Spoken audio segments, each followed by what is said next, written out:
मेरे प्यारे विद्यार्थियों, आपका अपने YouTube channel SP classes by Pawan sir में स्वागत है। तो आज हम आपको कक्षा 10 की विज्ञान की क्लास में जो आपका पहला पाठ है रासायनिक अभिक्रिया एवं उनके रासायनिक समीकरण पर चर्चा करेंगे और एक ही वीडियो में पूरे चैप्टर को हमको आपको आज समाप्त करना है ना। देखिए, सबसे पहले लिखा है कि रासायनिक अभिक्रिया क्या है ना। तो जब एक रासायनिक पदार्थ दूसरे रासायनिक पदार्थ के साथ क्रिया करता है तो उससे जो नए पदार्थ का निर्माण होता है उसी को हम आप कहते हैं रासायनिक अभिक्रिया। जैसे एक पदार्थ में हमारे पास ए था और ये क्रिया किया किसके साथ में, बी के साथ, और ये एक नए पदार्थ का निर्माण कर दिया ए बी। इसी को हम क्या कहते हैं, रासायनिक अभिक्रिया। अब रासायनिक अभिक्रिया में बात आती है परिवर्तन की। परिवर्तन क्या होता है? जैसे आपके पास कोई वस्तु है, उसके भौतिक परिवर्तन और उसके रासायनिक परिवर्तन, जैसे उसके गुणों में जो परिवर्तन होता है, उनके जो संरचनाओं में परिवर्तन होता है, उसको हम आप क्या कहते हैं, रासायनिक परिवर्तन। जो बदलाव होता है ना, भौतिक का मतलब होता है कि वे चीज़ें जिसको हम आप छू सकें, एहसास कर सकें या फिर अपनी आंखों के द्वारा प्रत्यक्ष रूप से देख सकें ना। जैसे बर्फ है, बर्फ से पानी का बनना ना, तो ये क्या है, ये भी कोई ना कोई परिवर्तन है। भाई बर्फ थी, बर्फ किस अवस्था में थी, ठोस अवस्था में ना, और बर्फ से किसका रूप ले लिया गया, पानी का। तो पानी किस अवस्था में होगी, हमारी द्रव की अवस्था में ना। या फिर कोई द्रव है, पानी है ना, पानी से हम किस में परिवर्तित कर दिए उसको, वाष्प में, जल वाष्प बन गया ना। तो कौन सा परिवर्तन, वो भी कोई ना कोई क्या है, परिवर्तन है ना। तो जो पदार्थों का एक रूप से दूसरे रूपों में बदलना ना, जब कोई पदार्थ एक रूप से दूसरे रूप में अगर चेंज हो रहा है तो उसी को हम आप क्या कहते हैं, परिवर्तन कहते हैं। तो देखिएगा, जैसे सबसे पहले लिंग आपकी क्या थी कि परिवर्तन क्या है, नहीं किसी भी पदार्थ को एक अवस्था से दूसरी अवस्था में परिवर्तित कैसे किया जाता है ना। तो किसी पदार्थ के आकार और आयतन में ना, जब किसी पदार्थ के आकार में कोई परिवर्तन होता है, आकार में कोई बदलाव आता है या फिर उसके आयतन में बदलाव आता है ना, तो वो आपका भौतिक परिवर्तन कहा जाता है, यानी वो उसका भौतिक गुण है ना। और जब उसकी संरचना में, उसके संगठन में यदि कोई बदलाव होता है तो उसी को हम आप क्या कहते हैं, परिवर्तन कहते हैं ना। जैसे किसी पदार्थ के आकार, आयतन एवं उनकी संरचना, संगठन आदि में होने वाला बदलाव क्या कहलाता है, परिवर्तन कहलाता है ना। जैसे बर्फ का जल में बदलना ना, भाई कोई बर्फ है, भाई परिवर्तन हमने आपको बताया कि दो प्रकार का होता है, एक तो आपका रासायनिक परिवर्तन होगा और दूसरा आपका भौतिक परिवर्तन होगा ना। तो अगर हम बात करें भौतिक परिवर्तन की, तो भौतिक परिवर्तन ऐसा परिवर्तन होता है जिसमें पदार्थ का आकार बदल जाता है, उसकी अवस्था बदल जाती है ना, लेकिन उनकी संरचना में कोई परिवर्तन नहीं होता है। तो वो हमारा कौन सा परिवर्तन कहा जाएगा, भौतिक परिवर्तन ना। जैसे बर्फ का जल में बनना, भाई बर्फ थी, बर्फ की अवस्था बदल गई, क्योंकि बर्फ किस अवस्था में था, ठोस अवस्था में था ना, और वो किसमें बदल गया, पानी में बदल गया ना। तो पानी किस अवस्था में, द्रव की अवस्था में। तो सिर्फ उसकी अवस्था बदली, ना कि उसकी संरचना में कोई परिवर्तन हुआ ना। जल का उबलना, भाई पानी है, पानी को हम आप गर्म करेंगे, उसकी अवस्था में परिवर्तन होगा, ये चीजें द्रव से वाष्प में बदल जाएंगी, लेकिन उनकी संरचना में कोई परिवर्तन नहीं होगा ना। अगर हम बात करें रासायनिक परिवर्तन की, तो जिसमें पदार्थ की रासायनिक संरचना बदलकर नए पदार्थ का निर्माण करती है ना, जिसमें नए नए पदार्थों का निर्माण होता है, वो हमारी कौन सी परिवर्तन है, रासायनिक परिवर्तन ना।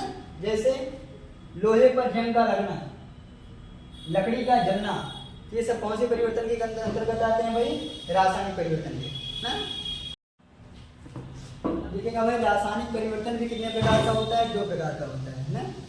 एक तो आपका उत्क्रमणीय परिवर्तन होगा और दूसरा आपका क्या होगा, अनुत्क्रमणीय परिवर्तन होगा ना। अब समझते हैं हम कि उत्क्रमणीय परिवर्तन क्या है। ऐसा परिवर्तन जैसे आपके पास कोई एक पदार्थ है ना, अब आपने उसको परिवर्तित कर दिया, तो मान लीजिए आपका कोई पदार्थ एक ठोस अवस्था में था, उसको आपने कन्वर्ट कर दिया किसमें, द्रव की अवस्था में, और फिर से आपने द्रव अवस्था को किसमें कन्वर्ट कर दिया, ठोस की अवस्था में ना। तो आपका कौन सा परिवर्तन होगा, उत्क्रमणीय ना। जैसे भाई पानी है, पानी को जब आप ठंडा करेंगे किसका रूप ले लेगा, बर्फ का, और अगर इसी बर्फ से हम किसको परिवर्तित कर सकते हैं, पानी में भी ना। तो भाई इस अवस्था से इस अवस्था में भी ला सकते हैं और इसको इस अवस्था से इस अवस्था में भी ला सकते हैं ना। यानी जिस परिवर्तन को वापस पहले जैसे आकार में लाया जा सके वो हमारा उत्क्रमणीय परिवर्तन होगा ना। दूसरा नंबर आता है अनुक्रमणीय परिवर्तन का ना, कि ऐसा परिवर्तन जिसमें दोबारा उसी अवस्था में हम उस पदार्थ को दोबारा वापस ना ला सकें, तो वो हमारा कौन सा परिवर्तन होगा? अनुक्रमणीय परिवर्तन होगा ना। जैसे कागज का जलना, अगर आप कागज को एक बार अगर आप जला देते हैं तो क्या कागज को हम दोबारा उसी अवस्था में पा सकते हैं? कभी नहीं पा सकते ना। इसका मतलब ये कौन सा परिवर्तन होगा? अनुक्रमणीय परिवर्तन होगा ना।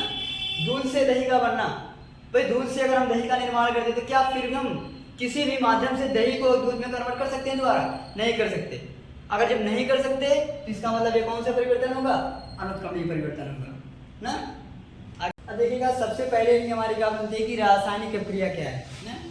जब एक रासायनिक पदार्थ दूसरे रासायनिक पदार्थ से क्रिया करके किसी एक नए पदार्थ का निर्माण करता है उसी को हम आप क्या कहते हैं? रासायनिक क्रिया ना। जब दो या दो से अधिक पदार्थ आपस में क्रिया करके नए पदार्थ का निर्माण करते हैं उसे हम क्या कहते हैं? रासायनिक अप्रिय कहते हैं ना। जैसे लोहे में जंग का लगना, दूध से दही का बनना ना, ये सब क्या है? रासायनिक अप्रिया है ना। भाई हाइड्रोजन था आपके पास, ऑक्सीजन था, आपके पास दो तत्व थे, एक था हमारा हाइड्रोजन और दूसरा क्या था? ऑक्सीजन, और दोनों आपस में क्रिया किए और किसका निर्माण कर दिए? जल का, यानी H2O। अब देखिएगा समीकरण में बैलेंस भी किस तरीके से की जाती है। हाइड्रोजन था ना, और हम आपको बता चुके हैं कि अगर हम कह दें कि हाइड्रोजन के प्रिय ऑक्सीजन के साथ, तो आप हाइड्रोजन को हाइड्रोजन के लिए H अकेले नहीं लिख सकते ना, बल्कि उसके लिए आपको H2 लिखना पड़ेगा, यानी H2 plus O2 gives H2O। अब देखिएगा यहाँ ऑक्सीजन आपके पास कितने हैं? एक है, और इधर ऑक्सीजन आपके पास कितने हैं? दो है। तो आपको इसमें किससे गुणा करना पड़ेगा? दो से। जब आप दो से गुणा करेंगे, देखिए हाइड्रोजन की संख्या कितनी हो गई? दो दूनी चार, और आपके पास हाइड्रोजन कितने हैं? दो। इसमें किससे गुणा कर देंगे? दो से ना। तो हाइड्रोजन और ऑक्सीजन दो तत्व आपस में क्रिया करके किसका निर्माण कर दिए? जल का निर्माण कर दिए ना। अब बात आती है कि अभिकारक क्या है। तो जो ये हाइड्रोजन और जो ऑक्सीजन ये दोनों थे, यही किसका काम कर रहे हैं? अभिकारक का काम कर रहे हैं ना। कहने का मतलब कि वे पदार्थ जो रासायनिक क्रिया में भाग लेते हैं, जैसे इसमें हाइड्रोजन और ऑक्सीजन इन दोनों ने रिएक्शन के लिए भाग लिया ना, तब यही तो क्या कहे जाएंगे? हमारे अभिकारक कहे जाएंगे। कहने का मतलब कि वे क्रियाएं ना जिसमें कोई पदार्थ रासायनिक क्रिया करता है, अर्थात रासायनिक क्रिया में भाग लेता है, उसी को हम आप क्या कहते हैं? अभिकारक कहते हैं। ठीक। अब क्रियाएं जो है वो दो प्रकार की हो सकती हैं। एक आपका अनुक्रमणीय हो सकता है, दूसरा आपका क्या हो सकता है? उत्क्रमणीय हो सकता है ना। अगर हम बात करें अनुक्रमणीय अप्रिय, तो वे अभिक्रियाएं जो केवल एक ही दिशा में संपन्न होती है ना। जैसे अभिकारक आपने लिया, अभिकारक से आपने उत्पाद बना दिया, लेकिन अगर आप फिर से चाहें पुनः कि उत्पाद को हम अभिकारक में बदल सकें तो आप नहीं बदल सकते। इसका मतलब है केवल एक ही दिशा में चलती है, तो उसको हम आप क्या कहते हैं? अनुत्क्रमणीय अप्रिय ना।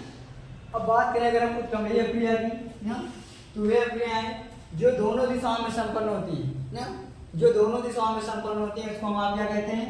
उत्क्रमणीय अप्रिय कहते हैं। कहने का मतलब जो आपका अभिकारक है उसको आप उत्पाद में बदल सकते हैं, और वही उत्पाद आप पुनः फिर से किस में ला सकते हैं? अभिकारक में ला सकते हैं ना। इसको हम आप क्या कहेंगे? उत्क्रमणीय अप्रिय, यानी जो दोनों दिशाओं में चलती है, अभिकारक से हम उत्पाद भी बना सकें और उत्पाद से फिर से हम अभिकारक भी ला सकें ना। जैसे N2 प्लस H2, यानी नाइट्रोजन और हाइड्रोजन की क्रिया कराने पर किसका निर्माण हुआ? अमोनिया का ना। अब आपके दिमाग में इस रिएक्शन को समझ के आएगा कि N2 नाइट्रोजन को अकेले लिखने के लिए हम आप N लिख नहीं सकते, हमको आपको N2 लिखना पड़ेगा ना। इसी तरीके से H2। अब देखिएगा नाइट्रोजन कितने हैं हमारे पास? दो, यहाँ भी दो नाइट्रोजन है बराबर। हाइड्रोजन कितने हैं? तीन दूनी 6, और आपके पास कितने हैं? दो तिहाई 6 ना। तो ये कौन सी अप्रिया हुई भाई? उत्क्रमणीय अप्रिया ना। अब हम बात करें कि रासायनिक अप्रिया की हम आप पहचान कैसे करते हैं। तो जो रासायनिक अप्रिया होगी उसमें आपका गैस निकलेगा ना, रंग बदलेगा, उसकी अवस्था में परिवर्तन होगा और उससे नए पदार्थों का निर्माण होगा ना। आगे देखिएगा भाई रासायनिक समीकरण क्या कहा जाता है ना। रासायनिक समीकरण का मतलब होता है कि जब किसी भी रासायनिक अभिक्रिया को किसी संकेत में लिख दो, किसी प्रतीक में लिख दो ना, उसके सूत्रों को, उसी को हम आप क्या कहते हैं? रासायनिक समीकरण कहते हैं। ना। जैसे किसी का नाम है, मान लीजिए आपके क्रिकेटर महेंद्र सिंह धोनी का पूरा नाम क्या है, महेंद्र सिंह धोनी ना, लेकिन उनको महेंद्र सिंह धोनी ना कहिए, हम आपका कहते हैं MS धोनी ना। तो कहने का मतलब संक्षिप्तीकरण, संक्षेप में किसी चीज को लिखना, प्रदर्शित करना क्या कहलाता है, रासायनिक समीकरण कहलाता है ना। जैसे H2 + O2 गिव्स क्या हो गया हमारा 2H2O ना, इसको हमने सूत्र में लिख दिया, इसी को हम आप क्या कहते हैं, रासायनिक समीकरण कहते हैं। अब जब ना कह के हम इसको सूत्र में लिख देंगे H2O ना, तो हमारा क्या हुआ, रासायनिक समीकरण हुआ। अब बात करें हम रासायनिक समीकरण की, कि रासायनिक समीकरण होता कितने प्रकार का है, तो रासायनिक समीकरण जो होगा आपका वो 2 प्रकार का होता है ना। जैसे पहला आता है हमारा नंबर संतुलित रासायनिक समीकरण का। संतुलित, संतुलन का मतलब होता है कि दोनों पक्षों में जो तत्व हों, वो तत्वों के जो परमाणु हों, दोनों के परमाणु की संख्याएं बराबर होनी चाहिए ना। कहने का मतलब ऐसा समीकरण जिसमें अभिकारक व उत्पाद दोनों पक्षों में तत्वों के परमाणु की संख्याएं बराबर हों। जैसे आपके पास मैग्नीशियम है और किसके आप अक्रिया करा रहे हैं, ऑक्सीजन से यानी O2 से ना। मैग्नीशियम आपके पास 2 हैं, ऑक्सीजन भी आपके पास 2 है, आप बना दिए क्या, MgO, आपने क्या बना दिया, MgO। अब देखिएगा अगर इसको हमको आपको बैलेंस ही करना है तो ऑक्सीजन यहाँ पर कितने हैं भाई, 1 ऑक्सीजन है, और इधर आपके पास कितने ऑक्सीजन है, 2 हैं। और संतुलित रासायनिक समीकरण का मतलब क्या होता है कि दोनों पक्ष में तत्वों के परमाणुओं की संख्याएं बराबर होनी चाहिए। तो अगर यहाँ पर ऑक्सीजन आपके पास 2 है, यहाँ पर ऑक्सीजन आपके पास कितना है, 1 है, अगर हम इसमें 2 से मल्टीप्लाई करते हैं ना, अब देखिएगा मैग्नीशियम कितना है, 2 है, और आपके पास मैग्नीशियम कितना है, 2 है, और ऑक्सीजन कितना है, वो भी 2 है। तो इस तरीके के समीकरण को हम संतुलित रासायनिक समीकरण का नाम देते हैं ना। आगे देखिएगा अगला नंबर क्या आपका होगा, असंतुलित रासायनिक समीकरण ना। तो देखिएगा कि भाई संतुलित रासायनिक समीकरण हमारा क्या था, कि जिसमें अभिकारक और उत्पाद दोनों तरफ के तत्वों में जो परमाणुओं की संख्या थी वो समान होती थी, लेकिन इसमें समान नहीं रहती। कहने का मतलब दोनों पक्षों में तत्वों के परमाणु की संख्याएं बराबर ना हो ना। जैसे मैग्नीशियम यहाँ कितने हैं, 2, और यहाँ आपके पास मैग्नीशियम कितने हैं, 1। ऑक्सीजन कितना है, 2, लेकिन यहाँ ऑक्सीजन कितना है, 1 ना। तो कहने का मतलब अभिकारक और उत्पाद जो दोनों तरफ तत्वों के परमाणु की संख्या अगर बराबर नहीं है, इसका मतलब वो क्या होगा, हमारा असंतुलित रासायनिक समीकरण ना। अब एक चीज देखिएगा, रासायनिक समीकरण के जो भौतिक संकेत है, अगर कोई चीज, अगर कोई पदार्थ, कोई वस्तु अगर हमारी ठोस अवस्था में है उसको हम यस से लिखते हैं, कोई द्रव में है एक ही, और अगर गैस में है तो यस से लिखते हैं ना। अब आगे समझिएगा, एक परिभाषा आपकी बनती है कि द्रव्यमान संरक्षण का नियम ना। कहने का मतलब द्रव्य को ना तो नष्ट किया जा सकता है और ना ही उत्पन्न किया जा सकता है, बल्कि एक रूप से दूसरे रूप में उसको हम आप परिवर्तित कर सकते हैं ना। जैसे भाई हमारे पास था मैग्नीशियम, और मैग्नीशियम की क्रिया हमने करा दी ऑक्सीजन के साथ में, तो मैग्नीशियम का जो अणुभार होगा कितना होगा, 24, क्योंकि मैग्नीशियम का परमाणु क्रमांक कितना होता है, 12, लेकिन मैग्नीशियम कितने हैं, 2 हैं, तो 24 दूनी 48। इसी तरीके से ऑक्सीजन 8 नंबर पर है और 12 का होगा 16, तो 16 दूनी 32 और 48 32 कितना होगा हमारा 80 ना। तो अभिकारक में कितने थे टोटल, 80। अब चलते हैं उत्पाद की तरफ। भाई जब हमने मैग्नीशियम और ऑक्सीजन की आपस में क्रिया कराई तो हमको क्या मिला, 2MgO। अब यहाँ देखिएगा MgO, Mg का मतलब 24, ऑक्सीजन का मतलब 16, 24 16 कितने हो गए हमारे 40, और 40 दूनी 80। तो कहने का मतलब दोनों तरफ के तत्वों की संख्याएं, परमाणुओं की संख्याएं बराबर है ना। नोट करिए। तो देखिएगा अगर हम बात करें कि रासायनिक क्रिया के प्रकार कितने होते हैं ना, तो रासायनिक क्रिया के प्रकार में आता है पहला नंबर किसका, संयोजन या योगात्मक क्रिया। कहने का मतलब जब 2 या 2 से अधिक पदार्थ आपस में मिलकर किसी एक नए पदार्थ का निर्माण करते हैं ना, उसे हम आप क्या कहते हैं, संयोजन या योगात्मक क्रिया। कहने का मतलब 2 अभिकारक मिलकर किसी एकल उत्पाद का निर्माण करें ना। जैसे आपके पास सल्फर था और आपके पास क्या था, ऑक्सीजन था ना। भाई सल्फर और ऑक्सीजन दोनों आपस में क्रिया करके किसका निर्माण कर दिया, सल्फर डाइऑक्साइड यानी 2SO ना। आपके पास सोडियम था, क्लोरीन था, दोनों मिल करके किसका निर्माण कर दिए, सोडियम क्लोराइड का। तो ये कौन सी क्रिया होगी फिर आपकी, योगात्मक, यानी दोनों मिले। योग का मतलब ही होता है जोड़ ना। अगला आता है वियोजन क्रिया, ऐसी क्रिया जिसमें कोई यौगिक अपने सरल अनुपात में विभाजित हो जाए ना। जैसे आपका जो कैल्शियम कार्बोनेट है ना, अब ये टूट जाए तो आप इसको ताप देंगे, दाब देंगे, उसमें वियोजन कराएंगे ना, तभी किसमें टूटेगा, एक कैल्शियम ऑक्साइड में टूट जाएगा, दूसरा कार्बन डाइऑक्साइड में। भाई इन दो अणुओं से मिलकर ये बना था ना, जब आपने इसको अपघटित कराया ये अपने अलग अलग अणुओं में विभाजित हो गया। वियोजन का मतलब होता है अलगाव, टूटना, बिखरना ना। जैसे आपका है NaOH ना, जब आप इसको ताप दाब देंगे ये सोडियम में अलग और हाइड्रोक्साइड में अलग टूट जाएगा।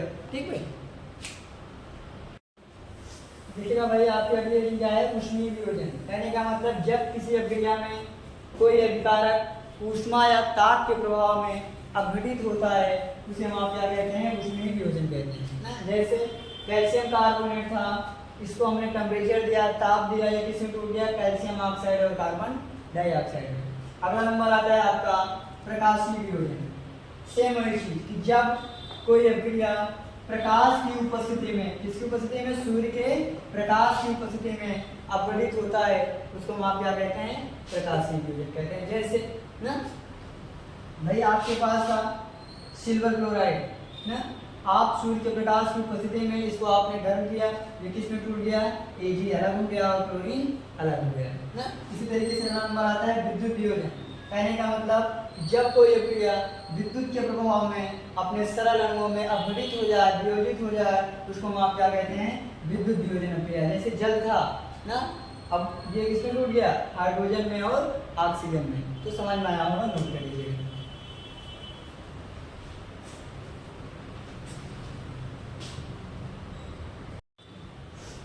देखिएगा भाई अगली अभिक्रिया कौन सी आती है, प्रतिस्थापन अभिक्रिया। प्रति का मतलब होता है एक दूसरे के, स्थापन का मतलब होता है स्थान पर आना ना।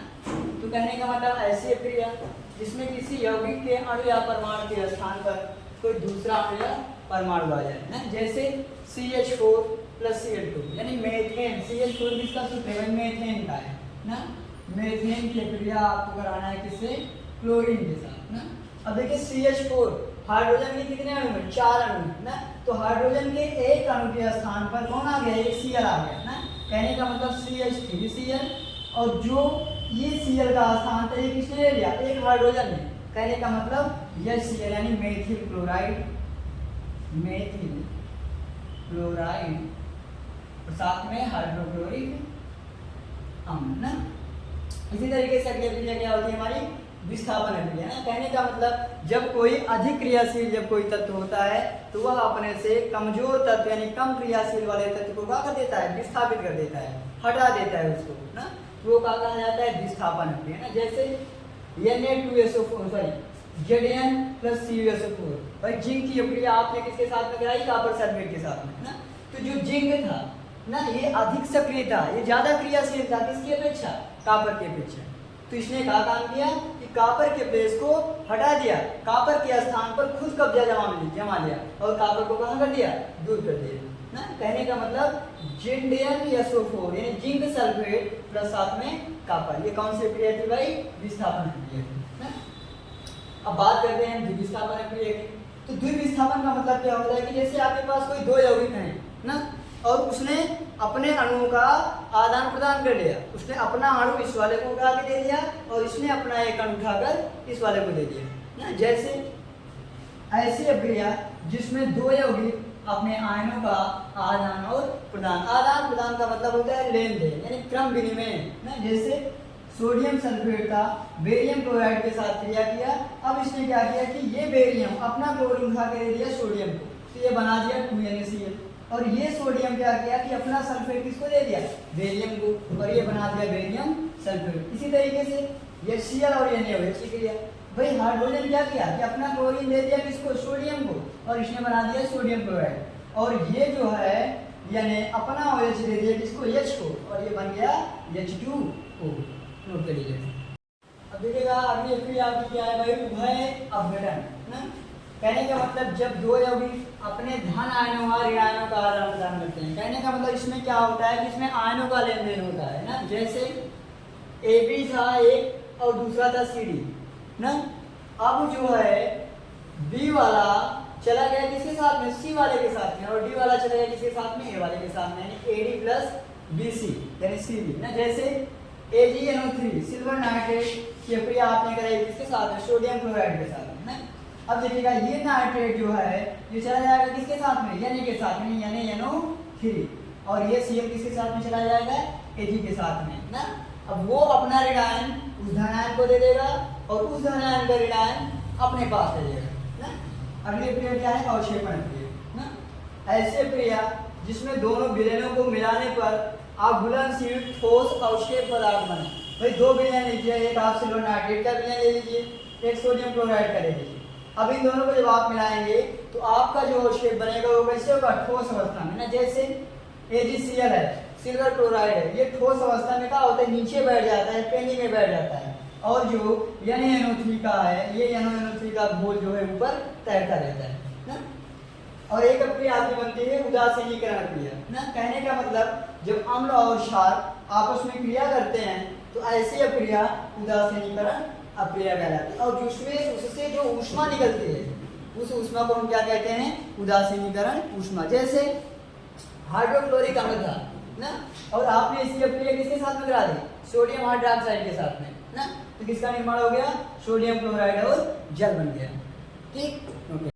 हमारी कौन सी है, दहन क्रिया ना। तो कहने का मतलब कि किसी पदार्थ को वायु की उपस्थिति में, किसकी उपस्थिति में, वायु की उपस्थिति में ना, किसी पदार्थ को वायु की उपस्थिति में जलाने पर ना, जब उसमें से ऊष्मा और प्रकाश उत्पन्न हो उसी को हम आप क्या कहते हैं, दहन क्रिया ना। जैसे आपने कार्बन लिया और ऑक्सीजन की उपस्थिति में उसको क्या कर दिया, जला दिया, तो किसका निर्माण हुआ, CO2 का होगा ना, और इसमें से क्या निकले, ऊष्मा और प्रकाश निकला। तो कौन सी क्रिया थी भाई, दहन क्रिया ना। अब देखिएगा एक होता है हमारा ऊष्माक्षेपी और दूसरा होता है ऊष्माशोषी। तो जिसमें ऊष्मा निकलती है उसको हम आप क्या कहते हैं, ऊष्माक्षेपी, और जिसमें ऊष्मा का अवशोषण होता है उसको हम आप क्या कहते हैं, ऊष्माशोषी कहते हैं ना। तो ऐसी अक्रिया जिसमें ऊष्मा का उत्सर्जन हो या ऊष्मा बाहर निकले उसको हम आप ऊष्माक्षेपी कहेंगे, और जिसमें ऊष्मा की कमी हो उसको हम क्या कहेंगे, ऊष्माशोषी ना। अब बात करेंगे हम उपचयन की ना, तो जिस प्रक्रिया में ऑक्सीजन की वृद्धि हो या फिर हाइड्रोजन की कमी हो जाए उसको हम आप क्या कहेंगे, उपचयन। और सेम इसका अपोजिट कि अगर ऑक्सीजन की कमी हो रही है और हाइड्रोजन की वृद्धि हो रही है तो आपका क्या हो जाएगा, अपचयन। लेकिन अगर ऑक्सीजन की वृद्धि हो रही है और हाइड्रोजन की कमी हो रही है तो आपका क्या हो जाएगा, उपचयन। ठीक, नोट कीजिए। क्या है, रिडॉक्स क्रिया है ना। तो ऐसी एक क्रिया जिसमें ऑक्सीकरण और अपचयन दोनों साथ साथ होता है उसको हम आप क्या कहते हैं, रिडॉक्स क्रिया है ना। जैसे Cu है तो साथ में H2 है, यानी कॉपर ऑक्साइड है, साथ में आपका हाइड्रोजन है। तो देखिए कॉपर का ऑक्सीजन जा रहा है किसके साथ में, H2 के साथ में ना। तो जिसका ऑक्सीजन जा रहा है, जिसका इलेक्ट्रॉन कम हो रहा है उस पर क्या हो रहा है, अपचयन, और जिस पर ऑक्सीजन जुड़ रहा है उसका क्या हो रहा है, ऑक्सीकरण। तो कहने का मतलब कॉपर के सिरे पर क्या हो रहा है, अपचयन। क्यों हो रहा है, क्योंकि इसका ऑक्सीजन जा रहा है, इसमें ऑक्सीजन की कमी हो रही है ना, और हाइड्रोजन पर क्या हो रहा है, अपचयन, इसमें ऑक्सीजन की वृद्धि हो रही है। अब देखिए बात करें अगर ऑक्सीकारक पदार्थ की, तो जो पदार्थ इलेक्ट्रॉन को ग्रहण करता है, जैसे इलेक्ट्रॉन को ग्रहण किसने किया है, हाइड्रोजन ने किया है ना, तो हाइड्रोजन क्या हो गया, ऑक्सीकारक पदार्थ है ना। जो पदार्थ इलेक्ट्रॉन को ग्रहण करते हैं उसको हम क्या कहते हैं, ऑक्सीकारक ना। और जो पदार्थ इलेक्ट्रॉन को त्यागते हैं, जैसे देखिए कॉपर ने अपने इलेक्ट्रॉन को त्यागा है तो कॉपर क्या हुआ, अपक्षारक हुआ, और हाइड्रोजन क्या हुआ, ऑक्सीकारक हुआ। बात करें कैल्शियम कार्बोनेट की, तो कैल्शियम कार्बोनेट का फार्मूला होता है CaCO3। ये बनता कैसे है भाई, भुजा हुआ चूना आपके पास होना चाहिए CaO, और साथ में आपके पास क्या होना चाहिए, कार्बन डाइऑक्साइड ना। और इसका उपयोग कहाँ किया जाता है, मूर्ति बनाने में किया जाता है ना। अब देखो संक्षारण क्या है, नम वायु के संपर्क में जब किसी धातु का नष्ट होना है, कोई धातु नष्ट होने लगती है तो उसी को हम आप क्या कहते हैं, संक्षारण कहते हैं ना। जैसे लोहे पर जंग का लगना, चांदी पर काली परत जम जाना ना। जैसे जंग का सूत्र क्या होता है, Fe2O3 × H2। ठीक, और इसको बचाव के लिए क्या करना पड़ेगा हमको भाई, ब्लीच लगा लें, बेंड कर दें, या फिर उस पर यह सब लेपन करवा लें, या फिर उसको नमी से थोड़ा सा दूर रखें ना। नोट करिए गंधता, विकृत गंधता कहने का मतलब विकराल गंध ना।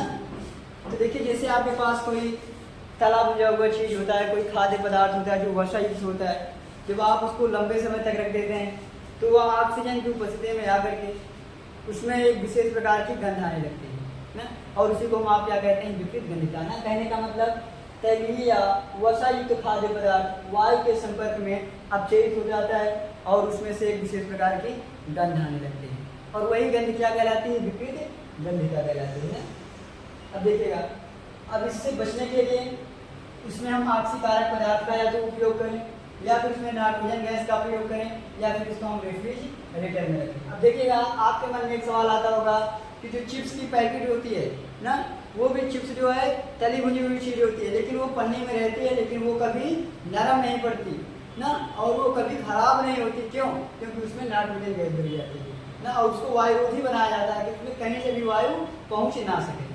अब अगली दिन आपकी आती है यह सब लेपन क्या है। लेकिन लोहे की वस्तु जिंक या जस्ता के परत चढ़ाने की प्रक्रिया क्या कहलाती है? यह सब लेपन कहलाती है। और एनोडीकरण क्या है? कि एल्युमिनियम की मोटी ऑक्साइड की परत चढ़ाना ही एनोडीकरण कहलाता है। तो मेरे प्यारे बच्चों, इस तरीके से आपका जो पहला चैप्टर था रासायनिक प्रक्रिया एवं उनके उत्पाद, उसमें से जितनी भी हेडिंगें थी सारी हेडिंगें टॉपिक वाइज आपकी सारी की सारी कंप्लीट हो चुकी हैं। अब आगे मिलेंगे अगले पार्ट में अगले वीडियो के साथ।